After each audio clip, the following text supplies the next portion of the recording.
Hey guys, back with another video. I'm going to try to keep this video as short as possible, but there are a couple different things I want to cover in this video. So, the first concept I want to cover is an idea that kind of came to my mind sometime, I think, like last year. And this idea is the concept that we are all teachers and we are all students. So, basically, I feel that all of us have something to share with one another, and all of us have something to receive from one another. But what I see going on currently is that, people don't value this aspect of life. The fact that, you can learn something from everyone that you meet, and you may also be able to teach something to the people that you meet and the people that you connect with. But the problem is that currently society does not endorse this idea. And it was kind of like during the pandemic, for example,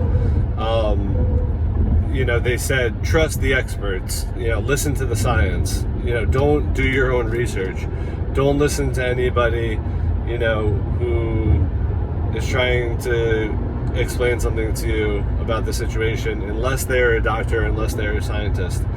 Now, in hindsight, I hope that we can now see how this notion was completely false, because as it turns out, the doctors and the scientists were not right about a lot of things. I'm not going to get into the details, but basically, society is currently set up to not allow people to realize their true potential, to realize their true power. Because if people are operating at their full potential and in their true power, then they're much more difficult to control. And unfortunately, the powers that be in our world currently are very focused on controlling everybody. And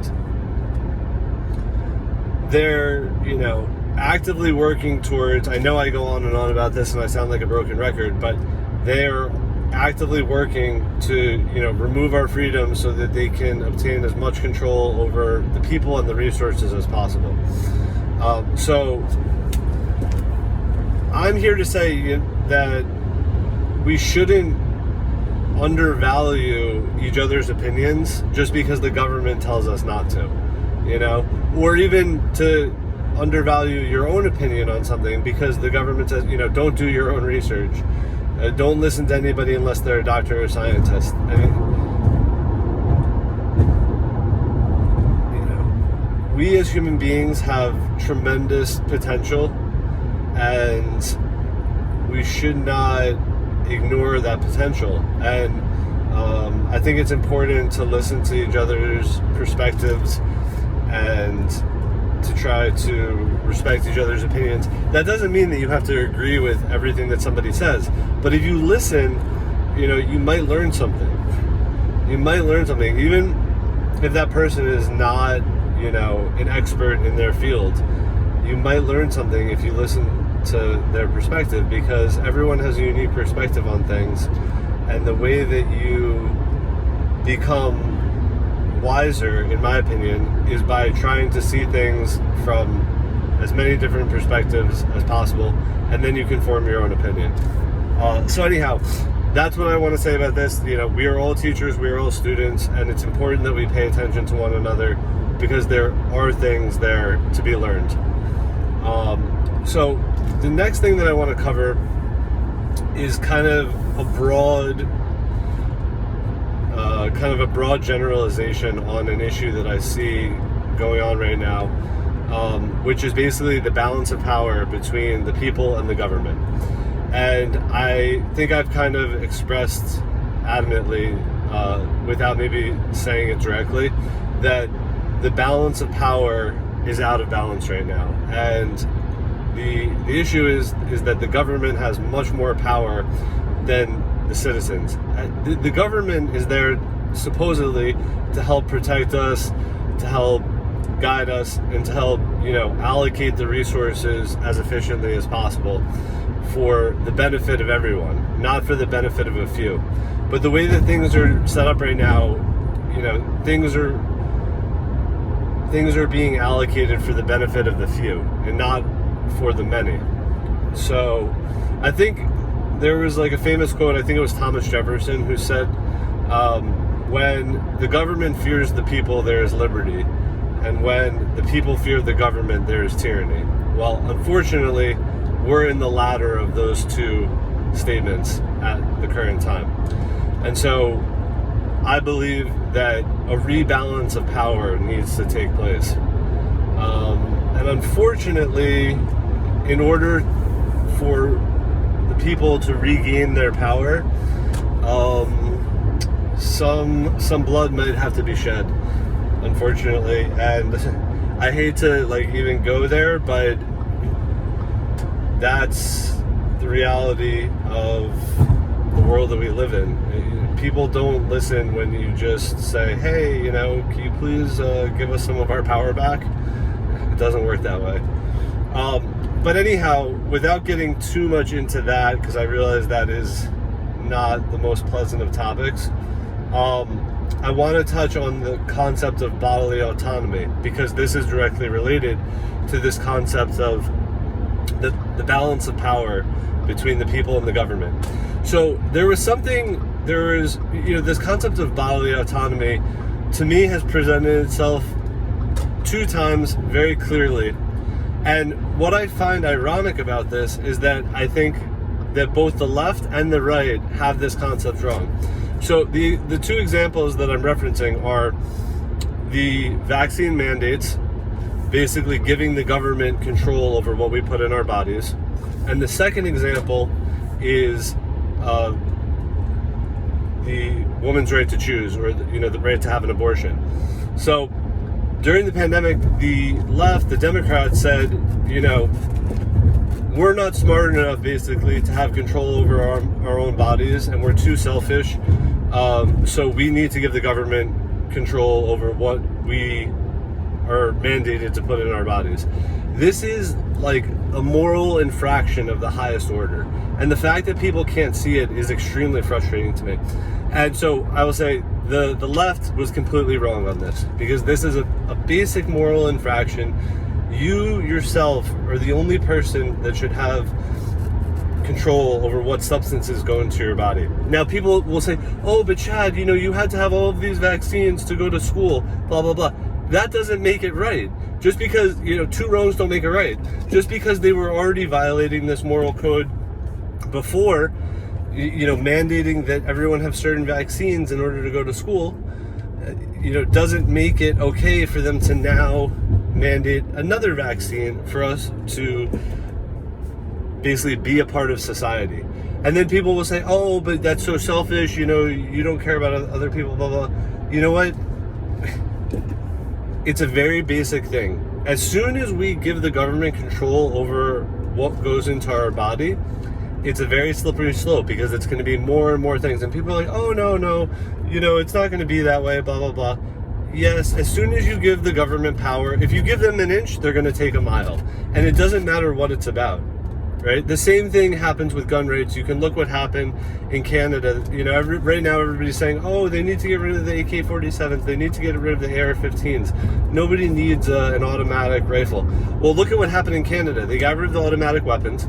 Then they got rid of the handguns. Then they attempted to take the hunting rifles from, the farmers and the people that, rely on hunting to put food on the table for their family. And the exact same thing will happen here if we give the government permission to take away certain weapons. It will start with one thing and it will end with all weapons. And we'll be a country like Australia or Japan or whatever, where they have no guns whatsoever. And that plays back into the concept that I mentioned earlier, that Thomas Jefferson said, when the government fear the people, there is liberty. When the people fear the government, there is tyranny.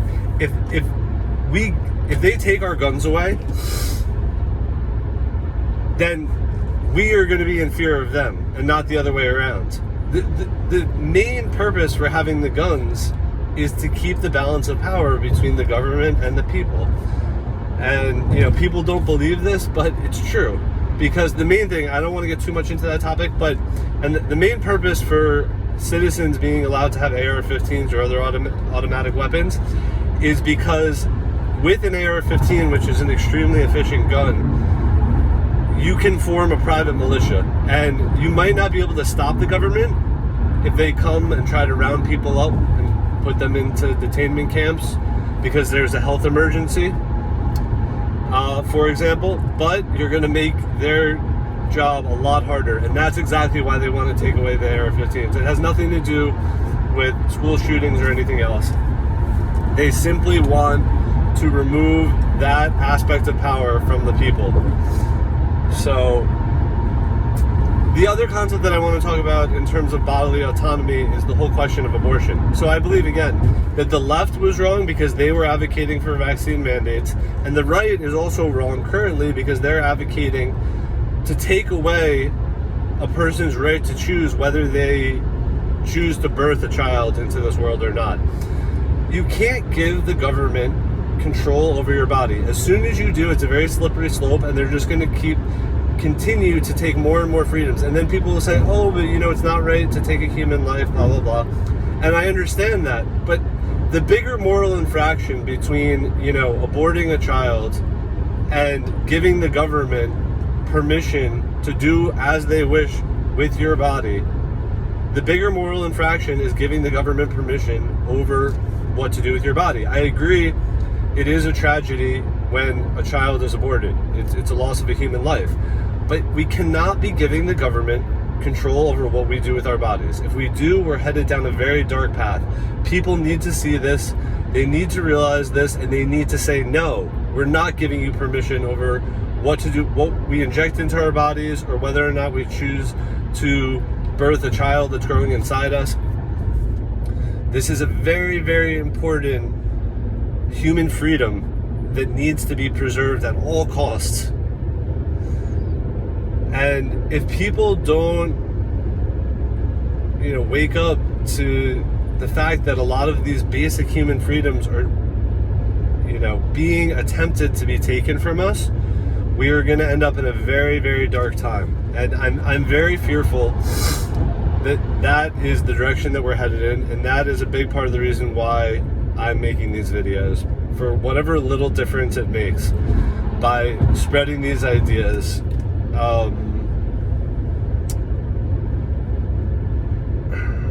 This is, I know, I hate to say it this way, but I'm 1,000% certain that I'm correct on these issues. I don't think a lot of people spend time thinking about these type of things, but I've spent a lot of time thinking about some of these concepts. We have to preserve our basic human freedoms. If we allow the government to take our basic human freedoms, what we put in our body, whether or not to birth a child into this world, we are going to end up with no freedoms whatsoever.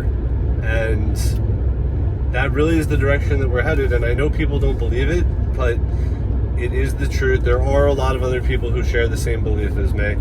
And I'm not trying to alarm everybody, but we need to all awaken to these fundamental truths that exist in our world, and to our God-given right as human beings to have complete and utter control over our bodily autonomy. What goes in our body, what comes out of our body, and all of the choices associated with our body.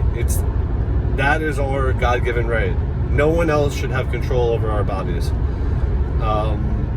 So I hope this is not coming off as too negative, but I really think we need to wake up, because unfortunately we are under attack right now. And that's part of the reason why I'm so passionate about this stuff, because I feel that we are in danger. And one of the ways that we can get ourselves out of danger is to awaken to the threats that are currently in place for all of us. Okay, anyhow, I'm getting a phone call from out of the country, so I hope you guys enjoyed this video, and I will see you guys in the next one.